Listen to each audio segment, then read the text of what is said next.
స్వతంత్ర భక్తి ప్రేక్షకులకు నమస్కారం. నారాయణం నమస్కృత్యం నరం చైవ నరోత్తమం దేవి సరస్వతి వ్యాసం తతో జయముదీరయేత్. ఆ మాట చెప్పగానే ఆమెకప్పుడు వ్యాసుడు గుర్తొస్తాడు. అప్పుడు భీష్ముడితో చెప్తుంది, మీ నాన్నతో వివాహానికి ముందు పరాశుర మహర్షి నా కన్యత్వం చెడకుండా నాతో వ్యాసుడుని కన్నాడు. మా ఇద్దరి సంయోగం వల్ల వ్యాసుడు పుట్టాడు.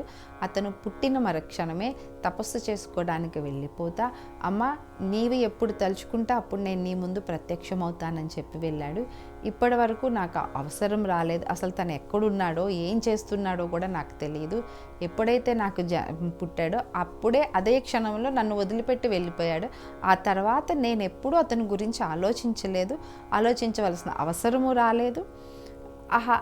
అసలు ఎలా ఉన్నాడనేటువంటి తలంపు కూడా నాకు కలగలేదు. నేను కూడా అతని గురించి మర్చిపోయాను. ఇప్పుడు ఈరోజు ఈ పరిస్థితి ఇలా రావడంతో నాకు అతని పేరు వ్యాసుడు గుర్తొచ్చాడు. మరి అతన్ని పిలిపించినా అని, అతన్ని స్మరించినా అని భీష్ముడితో అడిగింది. మా వ్యాసుడు అంతటి వాడు వచ్చి మన వంశాభివృద్ధికి సహాయం చేస్తాను అంటే అంతకు మించిన అదృష్టం ఏముంటుందమ్మా, పిలిపించు, ఆయన కనుక అంగీకరిస్తే మనం అదృష్టవంతులము అన్నాడు భీష్ముడు. ఇక మరుక్షణమే సత్యవతీదేవి వ్యాసుడిని తలుచుకున్న మరుక్షణం అమ్మ ముందు ప్రత్యక్షమయ్యాడు వ్యాసుడు. తన తల్లి ఎన్నో సంవత్సరాలైంది. ఆ రోజు బిడ్డని కంది వెంటనే అతను వదిలేసి వెళ్ళిపోయాడు. అప్పుడు చూడడం మరలా చూడలేదు వ్యాసుడిని. ఒక్కసారిగా కొడుకుని చూడంగానే కన్నీళ్ళ పర్వతమై ఆనందంగా అతన్ని కౌగలించుకుంది. అతని తల్లికి కూడా నమస్కారం చేసి అన్ని యోగక్షేమాలు అడిగి ఇప్పుడు తను ఉన్న పరిస్థితిని అంతా చెప్పి బాధపడుతూ ఉంటే తల్లి కన్నీళ్ళు తుడిచి, అమ్మ నీవు నన్ను ఎందుకు పిలిచావు, ఎందుకు స్మరించావు, నా వల్ల నీకేమన్నా సహాయం కావాలా ఏంటి అని అంటే, అవును నాయన, తండ్రి ఒక్కడే ఆజ్ఞాపిస్తే అది తండ్రి ఆజ్ఞగా తప్పకుండా పాటిస్తారు. అలాగే తండ్రి ఆజ్ఞకి ఎంత ప్రాముఖ్యత ఉందో తల్లి ఆజ్ఞాపించేటువంటి తల్లి ఆజ్ఞకి కూడా అంతటి ప్రాముఖ్యత ఉంది. నేను నిన్ను ఆజ్ఞాపిస్తున్నాను అనుకో, అభ్యర్థించట్లేదు, నేను నిన్ను ఆజ్ఞాపిస్తున్నాను అనుకునే నేను చెప్పినటువంటి పని నువ్వు చేయాలి అని. ముందు పని ఏంటో చెప్పమ్మా అని అంటే, నువ్వు ఏం చెప్పినా ధర్మం ప్రకారమే చెప్తావు. ధర్మయుక్తమైనటువంటి పని అయితే నేను ఏదైనా తప్పకుండా చేస్తాను. అది ధర్మమైనటువంటి పనే కదా, నువ్వు అధర్మం వైపు నువ్వు వెళ్ళవని నేను అనుకుంటున్నాను అని తల్లితో మాట్లాడి చెప్తే, నేను ధర్మయుక్తమైనటువంటి పనినే నీకు చెప్తున్నానని, నాకు కలిగినటువంటి చిత్రాంగదుడు విచిత్రవీరుడు కలగటం, వాళ్ళిద్దరు చనిపోవటం, ఇదంతా చెప్పి ఇప్పుడు నా వంశం నిలబడాలి, దానికి నీవు సహాయం చేయాలి అని అడుగుతాను. అంబికకి అంబాలికకి వారిద్దరికి నీ ద్వారా సంతానం కలగాలి అని వ్యాసుడిని కోరుకుంటాడు. ఆ మాట అంతా విని వ్యాసుడు చెప్తాడు, అమ్మా నేను కఠినమైన తపోదీక్షలో ఉన్నాను, నీవు పిలిచావని మధ్యలో నేను వచ్చాను, నువ్వు తలుచుకోగానే నీకు ఇచ్చిన మాట ప్రకారం నేను వచ్చాను. ఇప్పుడు నేనున్న పరిస్థితుల్లో కానీ నన్ను చూసి తట్టుకునేటువంటి శక్తి కానీ నీ కోడళ్ళకి ఉండదు.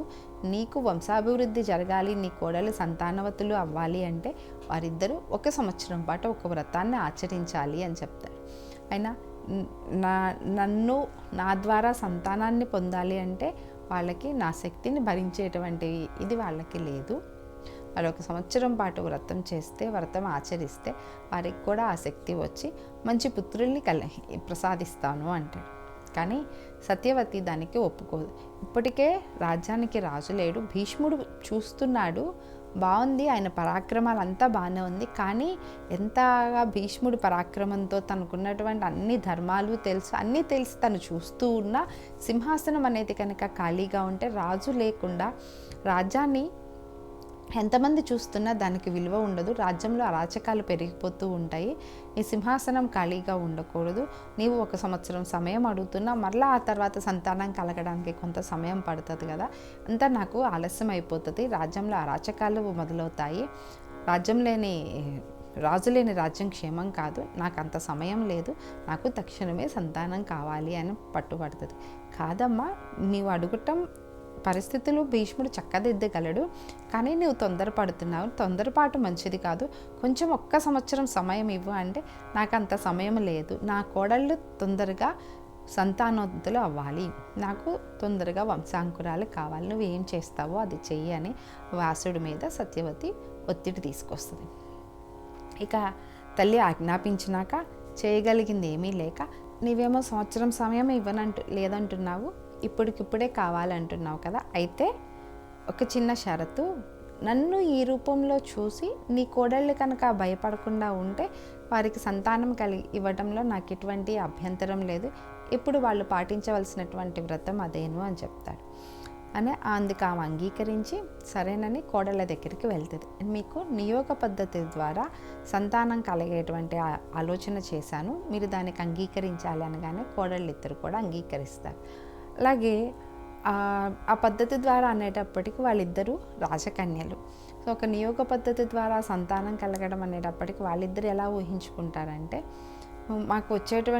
మాకు సంతానాన్ని ప్రసాదించడానికి వచ్చేటువంటి వ్యక్తి మంచి వీరుడు, ఎందుకంటే వీళ్ళు క్షత్రియులు, ఆ వంశం నిలబడాలంటే అంతటి పరాక్రమవంతులు అయినటువంటి వాళ్ళ ద్వారానే అది కుదురుతుందనే భావనతో వాళ్ళిద్దరూ మంచి అందగాడు, పరాక్రమవంతుడు, వీరుడు, సాహసవంతుడు, ఇట్లా ఒక రాసుల్లాగా వారిద్దరూ చాలా బాగా వేరేగా ఊహించుకుంటారు. ఒక వ్యక్తిని అంటే వచ్చేటువంటి వ్యక్తిని వాళ్ళు వేరే రకంగా ఊహించుకుంటారనమాట.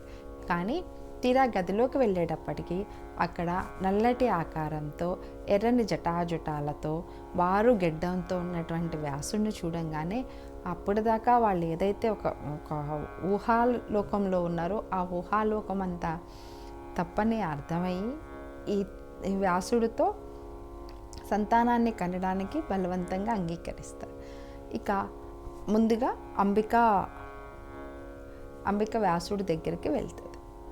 వెళ్ళి ఆమె ఆ వ్యాసుడి యొక్క ఆ రూపాన్ని, నల్లని ఆకారంలో ఉన్నటువంటి ఆ రూపాన్ని అదంతా చూసి ఆమె కళ్ళు మూసుకుంది.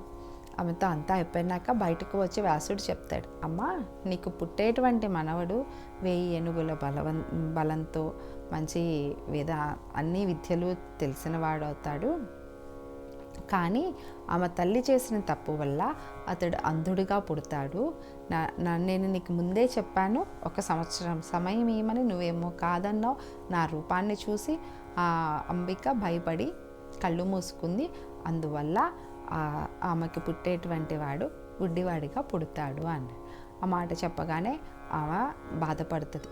అంటే అంధుడికి రాజ్యపాలన అర్హత లేదు, ఇంత కష్టపడి నిన్ను పిలిచాను, కలిగేవాడు అంధుడా అని బాధపడి, సరే అంబాలిక ఉంది, ఆమెకైనా మంచి సత్సంతానాన్ని ప్రసాదించు అని అడుగుతుంది. సెలవు. నమస్కారం.